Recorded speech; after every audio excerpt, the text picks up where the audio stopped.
다 같이 읽어볼까요? 시작. 진리의 성령님. 지금 이제 3주 연속으로 성령님에 대해서 우리가 함께 나누고 있습니다. 그 가운데 오늘은 진리의 성령에 대해서 함께 나누겠습니다. 지난주에 성령에 대해서 세 가지 배웠잖아요. 성령은 왜 이곳에 오셨습니까? 책망하는데 그냥 너 잘못했어 라고 책망하는 것보다 우리가 돌이켜서 하나님께 나아가기 위해 끊임없이 내 마음을 두드린다. 내 마음을 두드려서 내가 하나님께로 더 나아갈 수 있도록 우리 길을 이끌어 주신 분이 성령이십니다. 그렇기 때문에 성령 오시면 우리 책망을 하시는데 무엇에 대해서 책망한다세요? 죄에 대해서, 의에 대해서, 심판에 대해서. 이것은 다 누구에게 속한 겁니까? 예수 그리스도에 관계되고 속한 것이다. 바로 예수님이 십자가에서 죽으셨습니다. 그런데 그 십자가에 죽으시고 부활하시고 이제 승천하셨고 이제 다시 오신다는 주님. 이 죄에 대한 것은 어떤 죄란 거예요? 우리가 자범죄도 아니고 언죄도 아니고 우리가 지금 현재 짓고 있는 죄도 아니다. 그럼 어떤 죄입니까? 예수 믿지 않은 죄. 예수 믿지 않는 죄를 얘기합니다. 의에 대해서는 누가 의라 했습니까? 예수 그리스도 자체. 예수 그리스도의 전부가 의라고 저번에 말씀 드렸습니다. 심판은 누가 이 땅에 오셔야 심판이 이루어집니까? 예수 그리스도가 이 땅에 오셔야지만 바로 심판이 이루어진다. 거기에 대해서 말씀하고 있습니다. 동감입니다. 에어컨 좀 틀어주십시오. 네. 그래요. 거기에 대해서 지난주 이야기했고요. 그러나 이것을 우리가 성령을 받는다 해서 이 영적인 것을 한 번에 다 우리가 알아들을 것은 아닙니다. 사람들의 믿음의 수준이 있죠. 어떤 사람들이 이제 갓 태어난 어린아이 믿음이 있고 어떤 사람이 이제 아장아장 걸어가는 그런 유아의 믿음이 있습니다. 어떤 사람은 뛰어다닐 수 있는 청년기와 또 청년기와 장년기와 노년기에 각각 믿음이 있다는 것이죠. 그 믿음의 수준만큼 성경에 대해서 알아가고 성령에 대해서도 알아가고 내가 하나님의 은혜를 경험한 것도 깊이 경험할 수 있습니다. 여러분 어린아이 수준에 같으면 어른들의 말을 아무래도 많이 알아듣지 못합니다. 그런 장성한 믿음의 살아있으면 하나만 던져도 두 개를 알아갈 수 있기 때문에 믿음의 수준만큼 성령님은 내 안에서 역사하신다. 그것을 말씀하고 있습니다. 그렇기 때문에 영적인 깨달음, 영적인 진리, 영적인 은혜를 한 번에 막 부어주신다 해서 우리가 다 알고 깨닫고 그 말씀대로 따르는 것은 결코 아니라는 것입니다. 바로 믿음의 수준만큼 점차 성장하게 된다는 것입니다. 그 놀라운 사실은 성령이 내 안에 계시면요 반드시 그 사람은 성장하게 되어 있다는 것입니다. 따라합시다. 성령이 내 안에 계시면은 우리는 성장하게 된다. 어떻게 성장합니까? 갓 태어난 어린아이가 점점 자라잖아요. 우리 성찬이가 여기 왔을 때 9개월, 만 8개월 정도 됐을 때 왔습니다. 왔는데 벌써 10살이 됐어요. 엄마 품에 있었던 그 아이가 이렇게 10살이 되고 초등학교 3학년이 돼서 이렇게 했어요. 이 아이를 보면은 세월이 지나고 흔적이 있고 이렇게 성장했다는 것을 보게 됩니다. 우리 영성도 마찬가지입니다. 내 믿음도 마찬가지예요. 우리가 내가 몇 년 믿느냐 이것이 중요한 것이 아니라 내 믿음의 관계는 어느 정도 성장을 했느냐 그리고 내가 예수에 대해서 어떻게 그 말씀을 알아듣고 있느냐 우리가 길을 들여서 말씀의 은혜를 경험하고 있느냐 거기에 대해서 우리는 믿음의 수준만큼 성장하게 되어 있다는 것을 알 수 있습니다. 그런데 이 모든 것은 누가 역사해야지만 가능합니까? 성령님이 역사해야 된다. 바로 여러분 안에 성령이 계시기를 주님으로 축복합니다. 그런데 안타까운 사실은 이런 사람들이 있어요. 우리 다 같이 첫 번째 읽어봅시다. 시작. 진리의 성령이 없는 사람들이다. 근데 진리의 성령이 없는 사람이 있어요. 너무나 안타깝잖아요. 예수를 믿는다고 고백하면서 어떤 신앙생활 잘한다고 하면서도 그 사람들은 성경도 읽고 성경도 외우기도 하고 기도도 하기도 하고 찬양도 합니다. 예배도 하고 봉사도 합니다. 그런데 안타까운 것은 그 안에 뭐가 없는 거예요? 성령이 없다는 것입니다. 여러분 안에 계신 성령이 잘 계십니까? 한번 여쭤보세요. 성령이 잘 계십니까? 잘 계신다. 그래요. 우리 하나님의 성령은 늘 우리 가운데 계십니다. 여러분 안에 계신 성령을 깨우시기 바랍니다. 아멘. 여러분 안에 계신 성령을 충만시키시기 바랍니다. 저 오늘 저에게 밥을 잘 먹었어요. 굉장히 맛있게 든든하게 잘 먹었는데 밥을 잘 먹으니까 힘이 나고 활동이 되고 움직입니다. 제가 배고플 때는 기력이 없고요. 아무것도 하고 싶지 않고요. 돌아다니기도 쉽지 않더라고요. 근데 먹으니까 움직이게 됩니다. 성령이도 내 안에 계십니다. 이 성령을 충만케 하기 위해서 우리가 어떻게 합니까? 기도도 하고 찬송도 하고 또 예배도 드리면서 말씀을 계속해서 깨우쳐야 됩니다. 그래야지만 성령께서는 내 안에서 폭발한다. 여기를 우리가 말씀을 나눌 수가 있는 것입니다. 우리 12절 말씀 다 같이 읽어볼까요? 시작. 내가 아직도 너희에게 이를 것이 많으나 지금은 너희가 감당하지 못하리라. 예수님께서는 그 제자들에게 성령님에 대해서 말할 것이 너무 많다는 거예요. 내가 너희에게 말해줄 것이 너무 많아요. 누구에 대해서? 성령님에 대해서. 너무 많은데 너희가 지금 이제 감당할 수 없다. 그 말씀을 하고 있습니다. 여러분, 하나님께서는 우리에게 모든 것을 알게 하는 것이 아닙니다. 그 사람 조금 전에 이야기했던 것처럼 믿음의 수준만큼 하나님에 대해서 알아가고요. 성령에 대해서 알아가고요. 또 우리가 어떻게 신앙생활해야 되는지도 거기에 대해서 알아가는 것입니다. 그렇기 때문에 내가 아무리 믿음의 수준이 높다 해도 하나님의 말씀을 다 깨우친 것은 아니라는 것이죠. 하나하나가 알아가는 과정입니다. 예레미야 33장 3절 말씀 제가 좋아합니다. 그 중에 2절 말씀을 더 좋아하는데요. 이를 행하신 여호와 그것을 만들고 성천한 여호와 나 여호와는 너에게 말한다. 무엇을 말합니까? 너는 내게 부르짖으라. 내가 너에게 뭐하겠다? 응답하겠다. 여기까지 좋습니다. 그래 더 중요한 메시지 있습니다. 네가 알지 못한 것을 내가 보여줄게. 네가 알지 못한 것을 내가 발견해 줄게. 너에게 깨닫게 해줄게. 그 말씀이 있습니다. 다시 말해서 내 안에 계신 성령님께서 우리에게 그 말씀을 깨닫게 하십니다. 우리 한 가지 예를 들면요. 사도행전 2장에 보면은 제자들이 지금까지 예수님과 함께 3년 동안 동행하면서요. 예수님 하신 말씀을 까맣게 잊어버렸습니다. 변화사 사건 등이잖아요. 제자들은 생명, 베드로와 야고보와 또한 요한이 예수님과 함께 변화사에 올라가십니다. 근데 그들이 내려왔어요. 근데 변화사 사건을 이해합니까? 가지고 있습니까? 아닙니다. 까맣게 잊어버렸습니다. 그리고 그들이 예수님이 승천하신 뒤에 10일 동안 전심으로 기도합니다. 근데 놀라운 사실은 성령이 그들에게 임하자 그들이 하는 행동이 있었습니다. 하는 행동이 무엇입니까? 문이 열리고 뛰쳐나갔습니다. 그리고 그 뛰쳐나가서 그 안에서 폭발한 예수 그리스도의 말씀을 선포하기 시작합니다. 누구의 역사가요? 성령의 역사입니다. 성령님은요 예수에 대한 것만 말씀하십니다. 아멘. 예수님만 높여드립니다. 오직 예수님이 말씀하지 않은 것은 말씀하지 않습니다. 예수님께 그들과 함께 하시면서 늘 하시말합니다. 그가 오시면은 너희가 깨닫게 됩니다. 그가 오면은 내가 너희에게 말했던 것을 너희가 기억하게 된다. 그가 오면은 너희는 담대하게 선포하게 된다.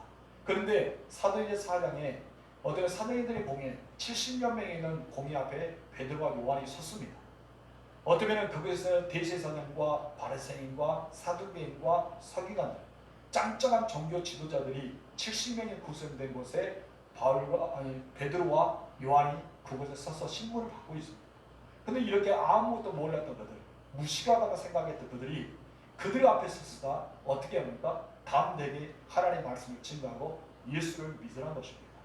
예수에 대해서 증거한 거예요. 여러분 거기서 놀라운 단어가 있는데요. 베드로에게 어떤 말씀이 있습니까? 성령의 말하심을 따라 말하더라. 이것입니다. 성령이 말하심을 따라서 말했다는 것입니다. 이것이 성령의 역사라는 것이죠. 베드로가 유능해서 아니고 똑똑해서 아니고 기억력이 좋아서 아니고 IQ가 높아서 아닙니다. 베드로 요한은 성령의 말하심을 따라서 뭐하겠다? 말했다. 바로 성령님은 예수에 대해서 말한 것입니다. 그런데 제자들에게 무엇이라고 했어요? 너희에게 이를 것이 너무 많은데 너희가 알아듣지 못한다. 예수님 너무나 마음이 아파요. 그렇기 때문에 어쩌면 내가 가는 것이 너희에게 유익이다. 이 말씀을 해줄 수밖에 없어요. 예수님 아무리 말해도 그들이 깨달을 수 있어요? 깨달지 못합니다. 그들의 수준은 어디 수준이요? 유아의 수준이 될 수도 있고 아니면 청소년의 수준이 될 수 있고 아니면 청년의 수준이 될 수 있어요. 그들이 깨닫지 못했다는 것입니다. 어머니 아버지가 아무리 말해도 자녀들이 이해하지 못하고 깨닫지 못하는 것이 있잖아요. 나중에 그들이 커서 아이를 낳고 양육해 보면은 엄마 아빠 이제 알았어. 엄마가 얼마나 힘들었는지 그때 나에게 왜 이렇게 했는지 내가 알았어. 그때 깨닫게 되잖아요. 아무리 어렸을 때는 청소년들 때는 알지 못합니다. 깨닫지 못합니다. 성장하고 아이를 키워보고 그가 가정을 꾸려나가고 삶을 살아보니까 그들이 깨닫는 것이죠. 다시 한번 성령께서 내 안에 오셔서 내가 단계적으로 올라가다 보면은 그 말씀을 깨닫게 되는 거예요. 그럼 지금 이제 그 안에 성령께서 오기 때문에 예수님께서 많은 것을 말씀해도 그들 깨달을 수 있다? 깨닫지 못한다. 한 가지 중요한 것은 내가 가면은 성령이 오시기 때문에 너희가 무엇을 하게 된다? 깨닫게 된다. 그것을 말씀하고 있는 것입니다. 여러분, 지금 그 사람들의 상태는 영적으로 어린아이 상태, 아직 성령을 받지 못한 상태. 혹시 여러분에게 성령 하나님께서 없는 분이 계십니까? 그렇다면요, 우리는 그분을 모셔야 됩니다. 어떻게 모셔야 될까요? 예수를 믿음으로써 확실하게 믿으세요. 예수님을 확실하게 믿으세요. 내가 예수님을 확실히 믿을 때 성령은 내 안에 싹 들어옵니다. 왜냐하면 예수를 주라고 고백할 수 있는 분은 누굽니까? 성령입니다. 성령이 아니고서야 누구든지 예수를 주라고 고백할 수 없습니다. 그래서 성령이만이 우리 안에서 고백하게 만듭니다. 여러분의 성령이 충만해서 예수가 나의 주가 되심을 고백하기 주로 축복합니다. 제자들은 하나님의 말씀, 다시 말해서 예수님의 말씀을 감당할 수가 없는 상태가 지금 현재 상태입니다. 그래서 무엇이 합니까? 지금은 너희가 감당하지 못하리라 라고 말씀합니다. 13절 읽어볼까요? 시작. 그러나 진리의 성령이 오시면 그가 너희를 모든 진리 가운데로 인도하시니 그가 스스로 말하지 않고 오직 들은 것을 말하며 장래일을 너희에게 알리시리라. 여기서 세 가지 말합니다. 진리의 성령 오시면 첫 번째 어떻게 한다? 진리 가운데 가온다. 두 번째 스스로 말하지 않고 듣는 것을 말한다. 세 번째 장래를 보여준다. 이 세 가지가 중요합니다. 세 가지 잘 기억하세요. 첫 번째 진리 가운데 인도하시는 성령. 두 번째 무엇이다? 스스로 말하지 않고 바로 들은 것을 말한다. 누구께 들었을까요? 예수 그리스도. 누구께 들었다고요? 예수 그리스도께 듣는 것을 말한다. 그리고 세 번째는 장래를 말하게 한다. 그래서 우리가 요엘서 선지자가 고백하잖아요. 마지막 때 내가 남종과 여종에게 성령을 부어주겠다. 그때 예언하고 꿈을 꾸며 또 그들이 정말 하나님 앞에 더 나아갈 수 있는 그런 놀라운 은혜가 경험하게 된다. 환상도 보게 되고 그런 예언의 메시지가 성령 하나님 오시면 되어진다는 것입니다. 이 구절 통해서 우리는 성령의 놀라운 충만을 받을 줄 믿습니다.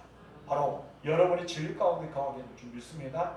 또한 우리가 내 스스로 이야기한 것이 아니라 내가 지어낸 것이 아니라 성령 하나님을 말하게 할 수 있다는 것입니다. 그리고 또한 장래일을 보여드린다는 것입니다. 이것이 바로 성령 하나님께 가능한 것입니다. 두 번째 우리 다 같이 읽어볼까요? 시작. 모든 것 깨우쳐 전 알게 하시는 인격체다. 성령 하나님은 무엇입니까? 인격체입니다. 성령은 무엇이라고요? 인격체다. 하나님은 누구십니까? 인격의 하나님이죠. 예수님도 어떻습니까? 인자로서 인격의 예수님이십니다. 성령님도 인격입니다. 우리는 이 인격에 대해서 오해를 많이 해요. 근데 성령님은 인격의 예수 성령님이십니다. 성령 오면요, 많은 사람은 성령 받게 되면 방언하고 예언하고 막 통역하고 그리고 병을 고쳐내고 치유의 은혜로 해서 귀신을 쫓아내고 막 그런 것을 생각합니다. 이것도 성령의 부수적인 은혜지만은 성령님은요 무엇으로 오십니까? 인격으로 오십니다. 그렇기 때문에 성령을 만나면요 삶이 변화됩니다. 인격이 변화됩니다. 그 사람이 점점 달라지기 시작합니다. 이것이 바로 성령 하나님을 경험한 사건입니다. 여러분 그러나 성령님을 만나지 못하면요 아무런 변화가 없습니다. 내가 20년 믿든 5년을 믿든 1년이 믿든 그 상태 예전과 그 상태를 변하지 않고 달라지지 않고 그 상태를 가는 것. 우리는 그 상태를 가는 것은 딱 한 가지밖에 없습니다. 너 나이가 먹을수록 왜 얼굴은 그대로냐? 이 말을 들으면 우리 기쁘잖아요. 별로 안 예쁜 것 같아요. 나이가 못할 것 같아서 그래요. 저는 나이가 왜 너는 나이가 많이 먹어도 얼굴이 그대로냐? 그럼 저는 기분이 좋을 텐데 여러분은 나이 먹은 대로 얼굴이 늙어가오냐? 그것이 기분 좋은가 봅니다. 여러분 우리는 그런 말을 들으면 좋잖아요. 너는 지금 이제 70대인데 60대로 보인다. 너는 50대인데 40대로 보인다. 우리 그런 말을 들으면 기분이 좋습니다. 괜히 기분 좋아요. 그런데요 우리가 기분 나쁜 것이 있어요. 어떤 겁니까? 넌 10년을 믿어도 똑같은 것 같다. 20년을 믿어도 똑같은 것 같다. 내가 30년을 더 보니까 믿음이 똑같은 것 같다 하면 얼마나 기분 나쁩니까? 여러분의 믿음은 어떻습니까? 성장했습니까? 아멘. 하나님의 영광을 돌립니다. 저 혼자 말하고 저 혼자 다 말을 같아요. 마음을 다 삐놓는 것 같아서 여러분 믿음은 성장하게 주님으로 축복합니다. 그런데 이 성령 하나님은요 인격체로서 우리에게 오시는데 바로 진리를 통해 오신다는 것입니다. 무엇을 통해 오신다? 진리를 통해. 진리를 알면 자유를 주신다 했잖아요. 이 진리를 통해 오시는데 이 진리는 무엇을 말하냐? 바로 이런 것을 뜻합니다. 다 같이 읽읍시다. 시작. 영원히 변하지 않은 절대 가치. 여러분 영원히 변하지 않은 절대 가치는 세상에도 가치가 있어요. 세상에도 가치가 있는데 세상의 가치는요 변합니다. 시대가 다르면 변하고 환경에 따르면 변하고 문명에 따르면 변하고 나라마다 그 가치는 다르게 변합니다. 그런데요 진리는 변하지 않습니다. 진리는 변하지 않은 거예요. 시대가 달라져도 진리는 변하지 않습니다. 환경이 바뀌어도 나라가 바뀌어도 문명이 달리고 모든 것이 시간이 흘린다 하더라도 진리는 변하지 않는 것입니다. 예전 우리가 이 말씀은 바로 사도 요한이 초대교회에 하신 말씀 중에 하나입니다. 근데 초대교회 앞으로 2000년 전에 있었던 그 사실의 메시지가 2000년 후에 지금 현재 말씀이 우리에게 적용된다는 것입니다. 앞으로 우리는 몇 년 뒤에도 아니 몇백 년 뒤에도 몇천 년 뒤에도 이 말씀이 살아서 그들에게도 말씀이 선포가 될 것입니다. 이 말씀의 선포는 하나님의 놀라운 은혜의 선포입니다. 이것을 가리켜 진리랍니다. 진리는 변하지 않아요. 시대가 달려도 변하지 않고 환경이 바뀌어도 변하지 않고 문화가 달려도 변하지 않습니다. 나라마다 달라져도 변화가 되지 않는 것을 가리켜 진리랍니다. 이것을 가리켜 절대 진리라고 표현하고 있습니다. 왜 그러냐면 성령 하나님은 인격의 하나님, 말씀의 하나님, 바로 권능의 하나님이기 때문임을 아실 줄로 축복합니다. 13절에서 진리의 성령이 오시며 세 가지 임무를 하게 됩니다. 첫 번째 우리 다 같이 읽읍시다. 시작. 진리로 인도하시는 성령이시다. 아멘. 우리를 어디로 인도한다? 진리로 인도합니다. 세상에 살아갈 때 무엇이 옳고 무엇이 아니다는 것을 우리는 가치 가지고 잣대를 측량하면서 살아갑니다. 이 세상의 가치는 좋은 이야기했던 것처럼 시대, 사상, 문화, 환경에 따라서 기준이 얼마든지 바뀔 수가 있어요. 우리나라 법은 이렇지만 일본에 가면 또 법이 다를 수 있고 중국 가면 또 다를 수 있습니다. 러시아 가면 또 다르고 미국 가면 다릅니다. 그 나라의 법을 우리들이 따라가지 못하고 우리나라의 법을 가지고 살아가는 것을 가리켜 가치라고 표현할 수 있습니다. 그런데 여러분 성경은요 그 나라 가도 동일하고 이 나라 가도 동일하고 이스라엘 가도 동일하고 어딜 가도 동일한 것이 하나님의 말씀입니다. 가치는 진리는 변하지 않기 때문입니다. 그렇기 때문에 진리에 인도하시는 진리의 영으로 오시는 성령께서는 오셨기 때문에 그 진리는 모든 나라 어느 마다 하나님의 성령의 진리는 펼쳐지기 때문에 복음이 그것에 들어갈 수가 있는 것입니다. 진리는요 생명입니다. 진리는요 살아 움직입니다. 진리는요 그 사람에게 숨통을 열어줍니다. 이것이 바로 진리입니다. 여러분 진리의 말씀 하나님의 말씀을 사모하실 줄로 축복합니다. 두 번째 다시 읽읍시다. 시작. 예수님의 말씀만 듣고 전하시는 성령님. 성령님은요 이 땅에 오셨어요. 오셨는데 성령은 자기 생각대로 말하지 않습니다. 자기 주관을 말하지 않습니다. 자기의 스스로가 이야기하는 자의적인 성령이 아니에요. 그런 성령은 무엇입니까? 오직 듣는 것을 말씀합니다. 누구에게 들었을까요? 예수께 듣는 것 말합니다. 13절 중간 말씀 시작. 그가 스스로 말하지 않고 여기서 말하나요? 그가 뭐한다? 스스로 말하지 않는다. 성령은 자기 스스로 절대 말하지 않습니다. 그럼 무엇입니까? 오직 들을 것을 말하며 장래 일을 너희에게 알린다. 들을 것을 말한다. 이것을 말하고 있습니다. 성령이 예수님께 말씀을 들었습니다. 그리고 가감없이 그 말씀이 있는 그대로 선포하십니다. 그렇기 때문에 성령 받은 제자들이 하나님 말씀을 증거하기 시작합니다. 조금 전에 이야기했지만 성령의 말씀을 따라서 말하더라. 요한계시록도 성령의 말하심을 각 교회는 들을지어다. 이 메시지가 바로 성령 하나님은요 예수 그리스도의 대언자로 이 땅에 오셨다는 것입니다. 그렇기 때문에 대언자는 그대로 따라하는 거예요. 군대에서 복무복창이 있잖아요. 상관을 말하면 그대로 뒤에 후창해 주는 거. 바로 이와 같이 예수님 말씀한 것을 그냥 성령님은 후창한 것처럼 말씀을 해준다는 것입니다. 그렇기 때문에 예수님 말씀한 것을 들은 것을 그대로 말한다고 설명하고 있습니다. 그리고 그분만이 높여드립니다. 성령 오직 예수님만 높여드리는 거예요. 예수님이 이 땅에 오신 목적이 무엇입니까? 3대 사역이 있잖아요. 그것은 온 플러스 온이라 있습니다. 3대 사역. 가르치고 전파하고 치유하십니다. 그런데 이것이 목적이 아니죠. 예수님 오신 목적은 무엇이에요? 하나님께서 예언했던 메시지, 선지자를 통해서 구약에서 이야기했던 메시지를 이루기 위해서 바로 십자가에 죽고 부활하시고 승천하시고 다시 이 땅에 데려와서 천국왕국을 이끌어라. 이것이 바로 하나님께서 약속했던 메시지 이루기 위해서 예수님이 이 땅에 오셨어요. 이 땅에서 사역이 다 끝나자 하나님 우편으로 올라가셨습니다. 그리고 성령이 오십니다. 성령이 언제까지 계실까요? 성령의 사역이 다 끝나면 예수님이 이 땅에 지상재림하시고 천년왕국을 살면서 심판대에서 그 모든 것을 오래 말하는 그날까지 성령님은 계속해서 우리 가운데 사용하고 계실 것입니다. 근데 성령님이요 오직 예수의 말만 하신다는 것입니다. 우리는 예수의 말만 해야 될 줄 믿습니다. 그렇지 않으면요 내 스스로가 자랑되고 내 스스로를 드러내고 싶고 나를 나타내보고 싶고 이런 마음이 생겨요. 근데 성령님은 그렇지 않습니다. 오직 예수만이 높여듭니다. 사도 바울이 성령을 많이 체험했잖아요. 성령 체험하신 분은 딱 그 말입니다. 너희는 예수의 마음을 가져라. 예수의 마음을 품어라. 예수의 마음을 소유해라. 이 말을 하고 있습니다. 왜냐하면 사도 바울의 마음이 예수의 마음이기 때문에 여러분 마음속에 예수의 마음이 가득 차길 주님으로 축복합니다. 세 번째 다 같이 읽읍시다. 시작. 장래일을 알게 하시는 성령이시다. 진리의 성령이 오시면 과거, 현재, 미래 이 모든 것을 알게 하십니다. 과거뿐 아니라 현재도 미래도 알게 됩니다. 여러분 과거를 왜 알게 하실까요? 굳이 과거를 알게 할 필요가 있을까요? 여러분 그런 말을 할 때가 있어요. 그래 과거를 알아야지만 내가 하나님 앞에 죄 사함을 받을 수 있습니다. 이 죄를 고백할 수 있잖아요. 그렇기 때문에 내가 과거에 잘못된 것을 드러낸다 합니다. 어떤 목사님이 그랬대요. 부흥강사 목사님이 나는 어렸을 때 죄를 하나도 안 지은 것 같아서 나는 의롭다고 생각했답니다. 그래 성경 받고 다니까요. 막 별것이 눈물을 다 흘린답니다.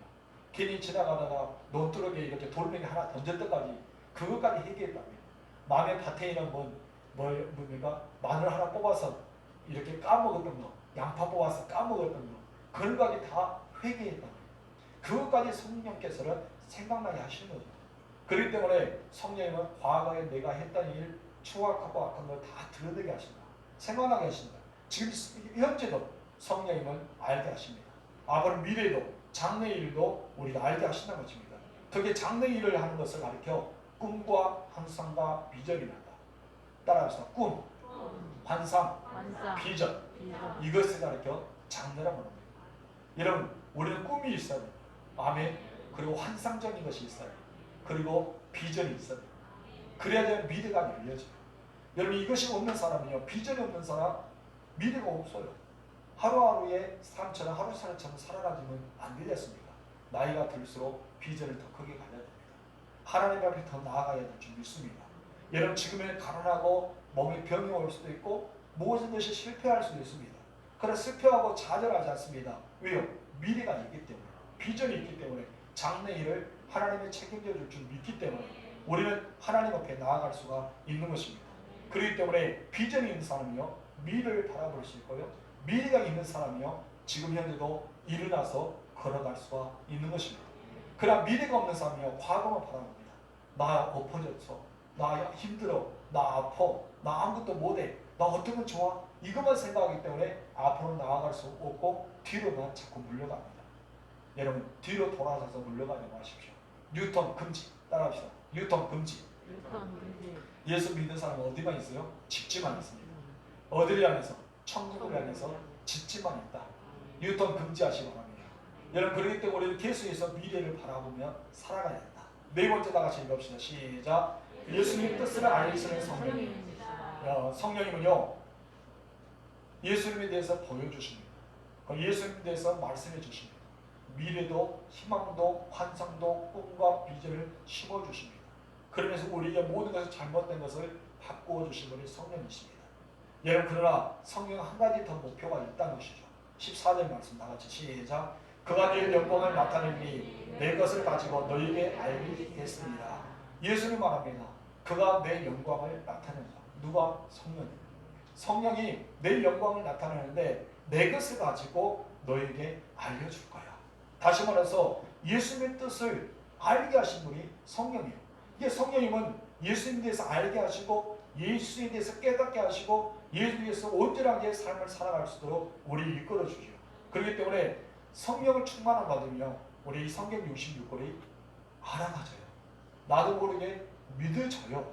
성부, 성자, 성령 하나님 삼일체 하나님이 왜 삼일체일까? 우리는 따지고 들을 수도 있지만 성령을 받게 되면 이해가 됩니다. 아 그렇구나. 성령 하나님의 역사는 거기서부터 출발합니다. 여러분이 잘 쓰는 주기도문 있잖아요. 주기도문 애워본 사람, 일부러만 애운 사람. 우리 성찬에 잘 사람들인데 일부러 애운 사람은 거의 없어요. 얘는 일부러 막 외워야 된다. 나는 전능하신 아버지 하나님, 우리 사도신경도 있고 뭐 하늘에 계신 우리 아버지 하면서 일부러 외웁니까? 아니잖아요. 여러분 저도 일부러 외우지 않으세요. 옛날에 우리가 구버전이나 10번이나 일부러 막 사도신경 주기도문을 외워야 되겠다면서 막 외운 적 없어요. 그런데 나도 모르게 하니까 되는 거예요. 주기도문이 입에서 열립니다.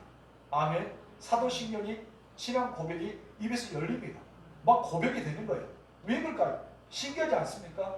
우리가 일부러 외우려고 하지 않았는데 주기도문이 입에서 나오는 거예요. 일부러 외우지 않았는데 사도신경 신앙 고백이 입에서 나오는 겁니다. 근데 신기한 것은 외우지도 않았는데 어떻게 나오는 거예요? 바로 성령의 역사입니다. 내 안에서 주님의 기도로 가르친 것을 이렇게 고백하게 된다는 것입니다. 여러분, 그분이 바로 성령이에요. 우리 예수님에 관한 모든 것을 깨닫게 하신 분이 성령이십니다.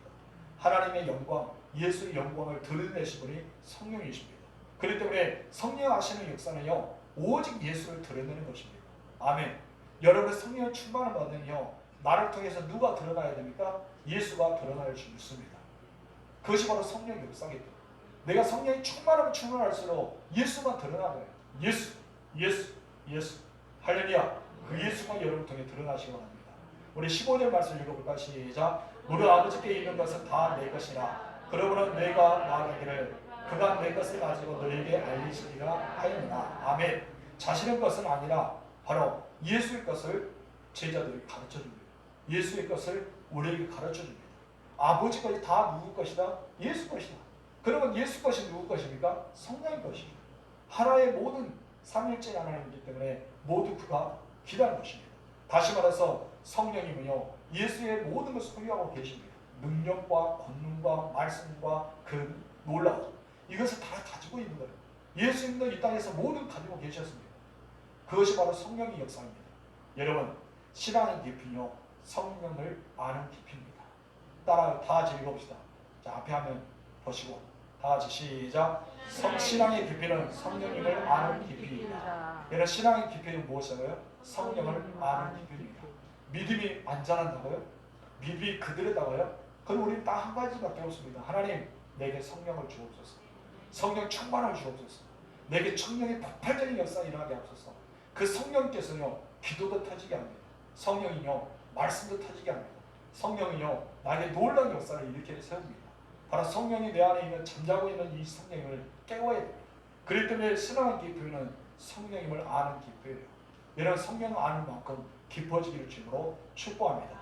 여러분, 예수님을 보고 진리를 깨닫고 우리는 자유함을 얻어서 하나님 것이 하나님께 더 신앙이 깊어지고 나를 성령의 무장을 여러분 되실 줄로 축복합니다. 기도할까요? 참 좋으신 하나님 감사합니다. 예수님은 성령님에 대해서 이야기하면서 내가 가야지만 성령이 오신다.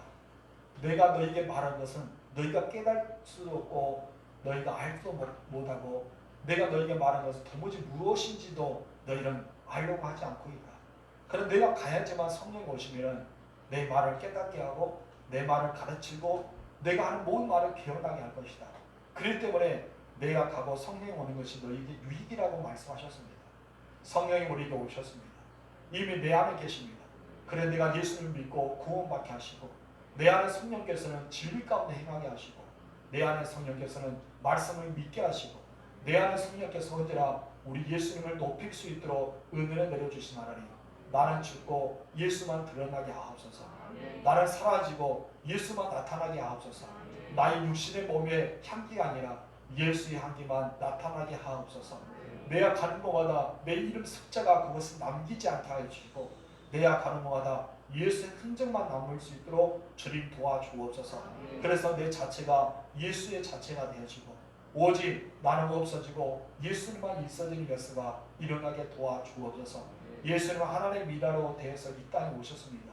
나 또한 하나님의 미라에 되어 이 땅에서 성령님의 사역을 감당하는 우리들이 되게 하시고 신앙의 깊이하고 성령을 알아가는 깊이가 생기게 하여 주시며 날마다 성령을 더욱 깊이 체험하는 우리들이 되게 하옵소서. 그래서 예수님을 보고 진리를 보고 우리가 미래를 볼 수 있는 사람이 되어지고 진리의 성령이 우리 가운데 충만히 일어나서 주의 일을 잘 감당하는 주의 종들이 되어 마지막 주님 앞에 섰을 때 잘했다 칭찬받는 하나님의 사람들이 되게 하옵소서. 이곳에 나왔습니다. 하나님 저들을 축복합니다. 예배 승리자가 되었으니 저들의 인생의 마음껏 열어주시고 저들 영혼이 잘되게 하여 주시며 육체의 간간함을 다하여 주옵소서. 저들의 삶에 수고한 것이 무럭무럭 모든 손으로 수고한 걸 잘되게 하여 주시고 하나님 주시는 은혜와 은총이 나타나게 도와주옵소서. 그래서 많은 사람 앞에 내가 예배자가 되었더니 하나님 이런 복을 주셨다고 자랑하는 간증의 증거이 되는 주의 사랑하는 종들이 되게 하옵소서. 돌아갑니다. 안전케 하옵소서. 사랑하는 자에게 잠을 치신다 했으니 오늘 저게 잠을 잘 편안히 자게 하옵시고 내일 또 새 힘을 가지고 주님이 주시는 능력을 가지고 하루의 사역을 잘 감당하는 하나님의 사람들이 되게 복을 빌어 주옵소서. 우리 구주 예수님의 이름으로 기도합니다. 아멘.